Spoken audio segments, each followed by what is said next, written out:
তো আমরা এখন কথা বলবো স্থানীয় পর্যায়ের জামাতের এক নেতার সাথে, যে তার মতামত কি। 12 তারিখ তো নির্বাচন চলে আসছে, যে তিনি কি মনে করতেছেন এই নির্বাচন নিয়ে।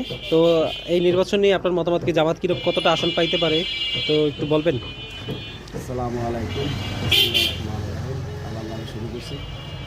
আমাদের ইনশাল্লাহ আশাবাদী, আমরা গ্রামগঞ্জ শহর বন্দরের জনগণের যে আকাঙ্ক্ষা বা জনগণের যে মনের আকাঙ্ক্ষা আমরা এতে দেখতে পারতেছি যে আমরা 200+ ইনশাল্লাহ আমরা সরকার গঠন করার আমাদের পরিকল্পনা এবং চিন্তাভাবনা আছে।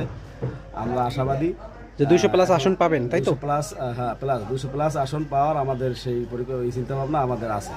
যা জনগণের মুভমেন্টের সুস্থ ভোট হইলে, সুষ্ঠু ভোট হইলে এবং শান্তি শৃঙ্খলাভাবে যদি ভোট হয় বা ভোট গণনা হয় সুন্দরভাবে, তাহলে আমরা 200+ সিটে আমরা সরকার গঠন করতে পারি ইনশাআল্লাহ।